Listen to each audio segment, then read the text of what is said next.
In a quiet parish in Ohio, behind the sacred walls where prayers echoed every Sunday morning, where families brought their deepest hopes and fears, something unthinkable was happening. Father Michael Harrison, a man the entire community looked up to, a man who had baptized their children and comforted them through their darkest hours, was living a lie so shocking it would shatter the faith of everyone who knew him.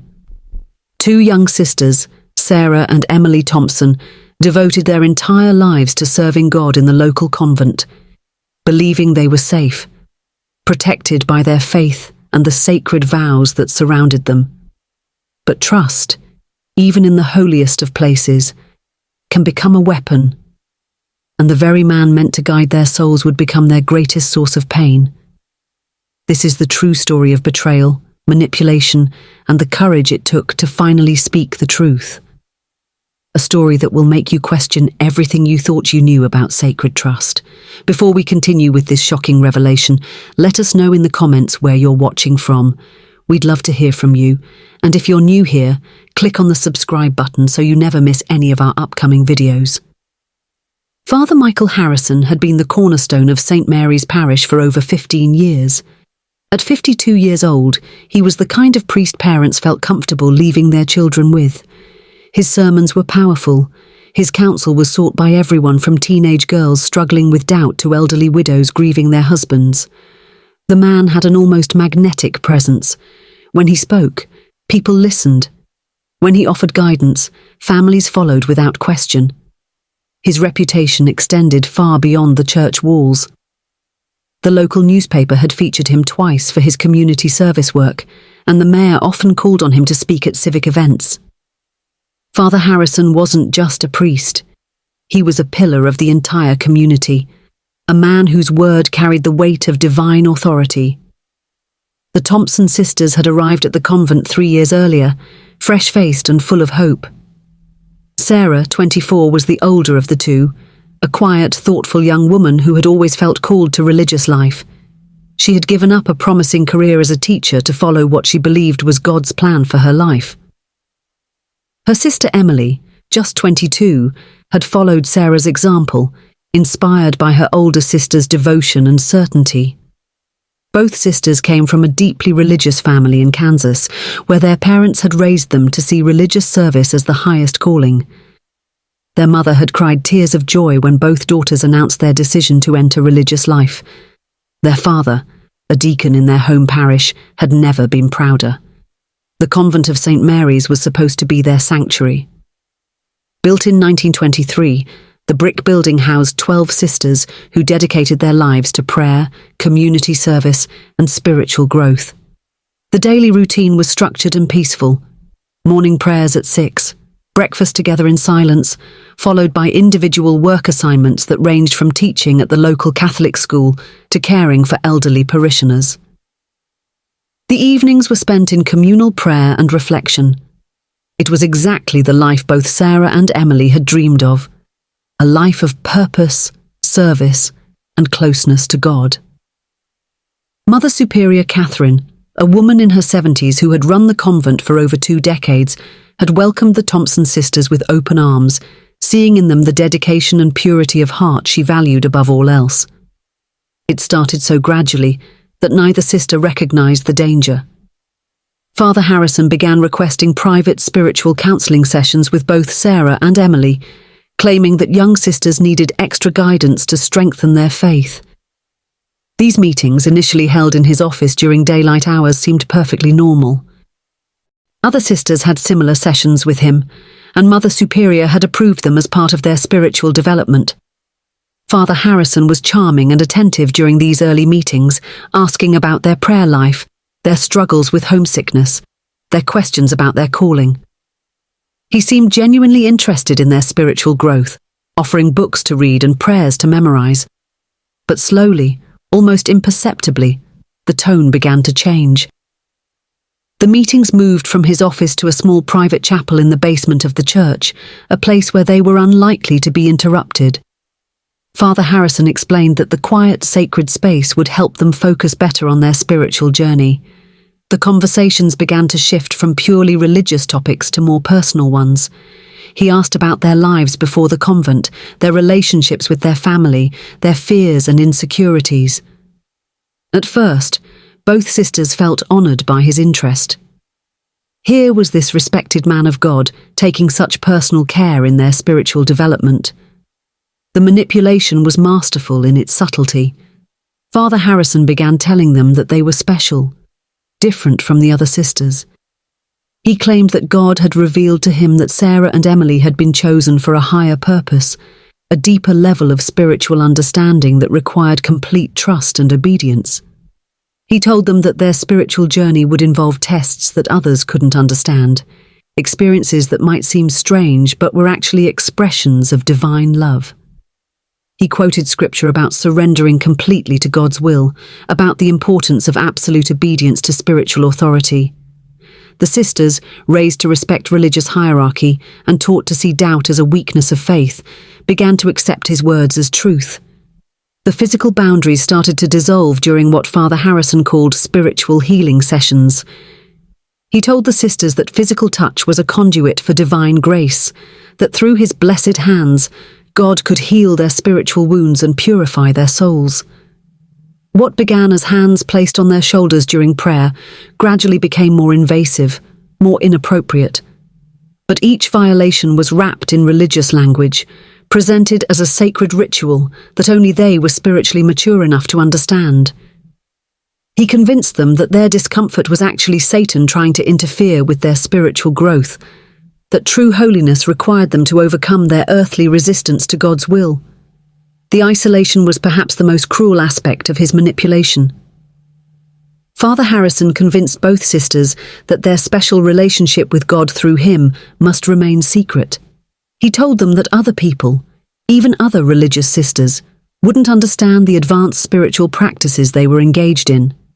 He claimed that sharing details of their sessions would not only jeopardize their own spiritual progress, but could also scandalize weaker believers who weren't ready for such deep spiritual truths. The sisters found themselves carrying a burden they couldn't share with anyone, not with Mother Superior, not with their fellow sisters, not even with each other initially. If you're still watching at this point, comment, "I'm still here," so I know you're following along. And I have to ask you, how would you feel if someone you trusted completely, someone you believed spoke for God himself, began to manipulate your faith for their own purposes?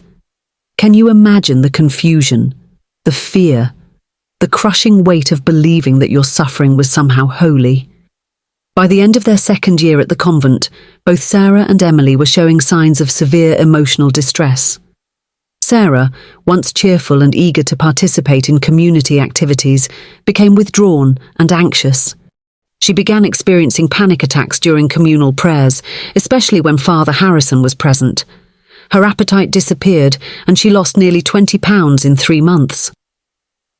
The other sisters noticed her hands shaking during morning prayers, how she would flinch when anyone touched her unexpectedly, how she would find excuses to avoid being alone in any room where Father Harrison might appear. Emily's response was different, but equally concerning.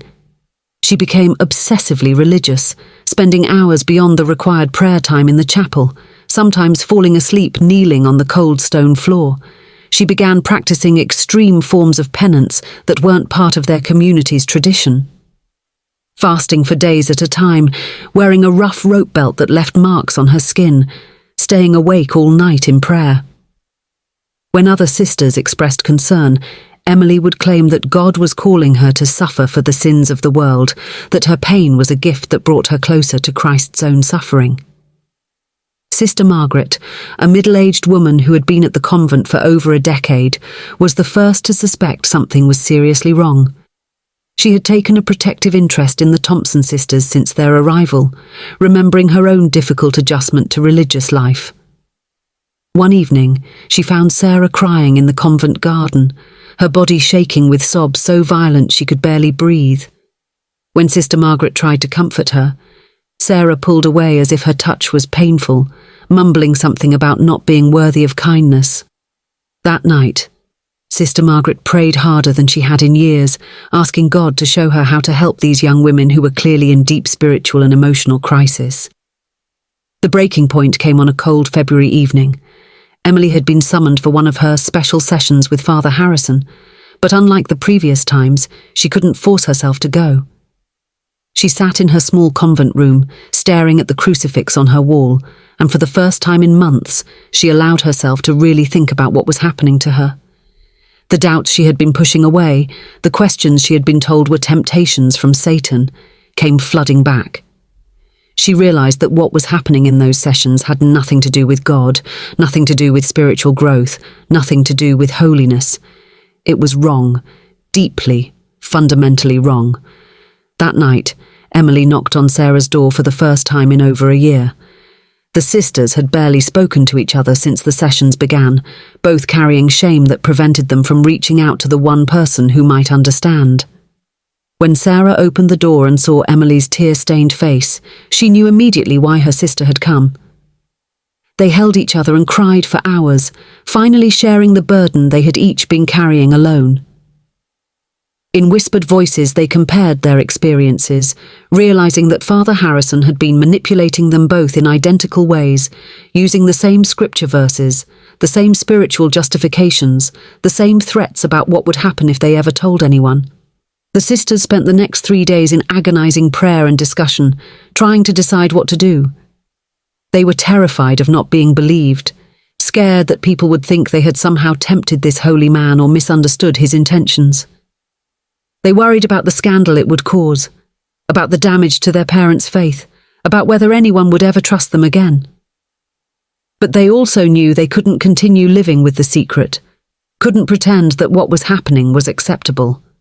Most importantly, they realized that if Father Harrison was doing this to them, he might be doing it to other young women, other vulnerable people who trusted him. Sarah was the first to speak. On a quiet Thursday morning in March, she knocked on Mother Superior Catherine's door with a request for a private meeting. Mother Superior, who had been growing increasingly concerned about both Thompson sisters' obvious distress, immediately agreed. Sarah sat in the small, simple office where she had first been welcomed to the convent 3 years earlier, but everything felt different now. The crucifix on the wall, the religious books lining the shelves, even Mother Superior's kind face. Everything reminded her of the trust she had placed in religious authority and how terribly that trust had been violated. The words came slowly at first. Sarah struggled to find language for experiences that Father Harrison had taught her had no earthly words, experiences he had convinced her were beyond normal human understanding.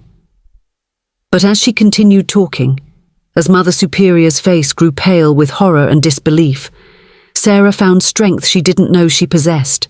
She told Mother Superior everything, the private sessions, the inappropriate touching, the religious justifications, the threats and manipulation, the way her faith had been twisted into a weapon against her. Mother Superior Catherine had been a nun for over 50 years. She had seen religious communities through good times and bad, had dealt with personality conflicts and administrative challenges, had counseled sisters through doubts and difficulties. But nothing in her decades of religious life had prepared her for this revelation. As Sarah spoke, Mother Superior felt her own faith shaking. Not faith in God, but faith in the institution she had served her entire adult life, faith in the judgment of the bishops who had placed Father Harrison in this position, faith in her own ability to protect the young women under her care. The most difficult part came when Sarah revealed that Emily had also been victimized. Mother Superior immediately called Emily to the office, and though the younger sister was initially reluctant to speak, Sarah's courage gave her the strength to share her own story. As the two sisters sat together, supporting each other through the most difficult conversation of their lives, Mother Superior realized the full scope of the betrayal. This wasn't a single incident or a misunderstanding. This was a systematic pattern of abuse carried out by a man who had used his religious authority to exploit the very faith that was supposed to protect these young women. Mother Superior's first instinct was to handle the situation quietly within the religious community. She was from a generation that believed scandals should be resolved privately to protect the reputation of the church. But as she listened to the sisters' stories, as she saw the depth of their trauma and the calculated nature of Father Harrison's manipulation, she realized that quiet resolution was not just impossible. It was morally wrong. These weren't mistakes or moments of weakness. These were serious crimes committed by someone in a position of sacred trust. The confrontation with Father Harrison took place the following day. Mother Superior, accompanied by 2 other senior religious leaders from the diocese, met with him in his office. At first, Father Harrison denied everything, claiming that the sisters had misunderstood his spiritual guidance, that they were emotionally unstable young women who had misinterpreted his pastoral care. He spoke eloquently about his years of faithful service, about his dedication to the parish, about how impossible it would be for him to do the things they were accusing him of. But when presented with specific details that only someone who had committed these acts would know, when confronted with the identical patterns in both sisters' accounts, Father Harrison's composure began to crack. The man who had seemed so confident, so authoritative, so divinely inspired, gradually revealed himself to be exactly what the sisters had discovered him to be, a manipulative predator who had used religion to hide his crimes. By the end of the meeting, while he still refused to admit the full extent of his actions, it was clear to everyone present that the sisters were telling the truth. The news spread through St. Mary's Parish like a devastating fire. Father Harrison was immediately suspended from all priestly duties, while a full investigation was conducted. The bishop's office issued a carefully worded statement about serious allegations and the need for a thorough review, but word of the real situation quickly spread through the tight-knit community. People who had trusted Father Harrison completely, who had sought his counsel during their most vulnerable moments, suddenly found themselves questioning everything they thought they knew about him. The reaction from parishioners was as varied as it was intense. Some refused to believe the allegations, convinced that this beloved priest was being falsely accused by disturbed young women. These supporters organized prayer vigils for Father Harrison and sent letters to the bishop demanding his immediate reinstatement. They argued that a man who had done so much good, who had been such a pillar of faith in their community, couldn't possibly be guilty of such terrible acts. Their denial was fierce and sometimes cruel. They suggested that the sisters had mental health issues, that they had been influenced by anti-Catholic sentiment, that they were seeking attention or money. But others in the parish were devastated by the realization that their spiritual father had betrayed not just the sisters, but the entire community's trust.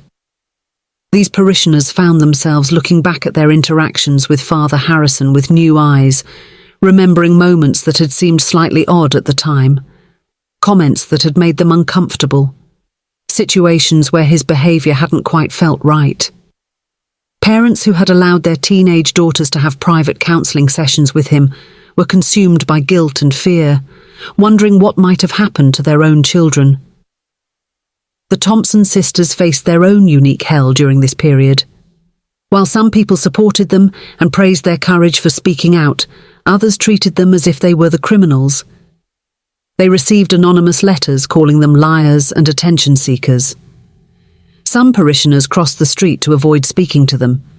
The sisters, who had once been welcomed warmly in local Catholic businesses, found themselves facing cold stares and whispered conversations that stopped abruptly when they entered a room. Perhaps most heartbreaking was the impact on their own family. When the sisters called their parents in Kansas to explain what had happened, the conversation was one of the most difficult in their family's history. Their father, the deacon who had been so proud of his daughter's religious calling, struggled to understand how something so terrible could happen in a place he had believed was holy and safe. Their mother blamed herself for encouraging her daughters to enter religious life, wondering if she had somehow failed to prepare them for the realities of the world, even within the church. The investigation by church authorities was thorough but painful for everyone involved. The sisters had to recount their experiences multiple times to different officials, reliving their trauma with each retelling. Church investigators interviewed other sisters at the convent, parish staff members, and community leaders to build a complete picture of Father Harrison's behavior. During this process, 2 other women came forward with their own stories of inappropriate conduct by Father Harrison, a former parish secretary who had quit her job suddenly 2 years earlier, and a young married woman who had sought marriage counselling from him. The final church tribunal convened 6 months after Sarah first spoke to Mother Superior. Father Harrison was found guilty of serious violations of his vows and his priestly responsibilities. He was immediately defrocked, stripped of his priestly authority, and banned from any future ministry. The diocese also reported his actions to civil authorities, though the statute of limitations had expired for criminal prosecution in most of the alleged incidents. The man who had once seemed so powerful, so divinely blessed, left the community in disgrace, his reputation destroyed, his life's work revealed to be a facade hiding predatory behavior. But the end of Father Harrison's career was not the end of the story's impact. The Thompson sisters faced a long, difficult journey of healing that would take years to complete. They both left the convent, unable to continue their religious calling in the wake of such a traumatic betrayal of their faith. Sarah eventually became a counselor specializing in helping survivors of religious abuse, finding a way to transform her painful experience into a source of healing for others. Emily struggled for years with depression and anxiety before finally finding peace working with a non-profit organization that supported vulnerable women. The parish of St. Mary's was forever changed. A new priest, Father David Chen, was assigned to help the community heal, but attendance at Sunday Mass dropped by nearly 40% and never fully recovered. Many families left to join other parishes or stopped attending church altogether. The close-knit community that had once rallied around shared faith found itself divided by suspicion, anger, and differing opinions about what had happened and how it should have been handled. Mother Superior Catherine retired 6 months after the scandal broke, carrying tremendous guilt about her failure to recognize the signs of abuse earlier. She spent her remaining years advocating for better training and oversight to prevent similar situations in other religious communities. The convent itself struggled financially and emotionally, with several sisters leaving religious life entirely and new vocations becoming increasingly rare. The broader implications of the case rippled through the entire diocese and beyond. New policies were implemented requiring multiple people to be present during any private counselling sessions. Background checks became more thorough, and training programs were developed to help religious leaders recognize the warning signs of abuse. But for many people, the damage to their trust in religious institutions was irreparable. How do you rebuild faith after such a fundamental betrayal? How do you trust again when the person you believed spoke for God was using that divine authority to cause harm? These were the questions that haunted not just the direct victims, but everyone who had been part of St. Mary's Parish during Father Harrison's tenure. Some found their way back to faith through different paths, different communities, different understandings of what it meant to be religious. Others never returned, their spiritual lives permanently altered by the realization that evil could hide behind the most sacred of masks. The Thompson sisters' courage in speaking out had prevented other potential victims from suffering similar abuse, but the cost of that courage was enormous. They had lost not just their calling to religious life, but their innocence, their sense of safety, their trust in institutions they had been raised to revere. They had been forced to choose between their own well-being and the protection of a system that had failed to protect them, and they had chosen to speak truth even when that truth was devastating to hear. This case became part of a larger conversation about power, accountability, and protection of vulnerable people within religious institutions. It raised uncomfortable questions about how religious authority can be misused, about how victims of abuse within faith communities are often pressured to stay silent to protect the institution's reputation, about how the very faith that should provide comfort and healing can be weaponized by predators. What do you think about this story?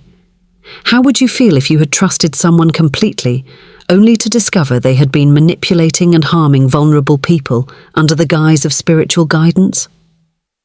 Do you think the consequences Father Harrison faced were adequate, or should there have been harsher punishment? And most importantly, how can religious communities better protect their most vulnerable members from predators who use faith as a weapon? Let me know your thoughts in the comments below. And don't forget to subscribe for more true stories that expose the darker side of institutions we're taught to trust without question. These stories need to be told, and these voices need to be heard.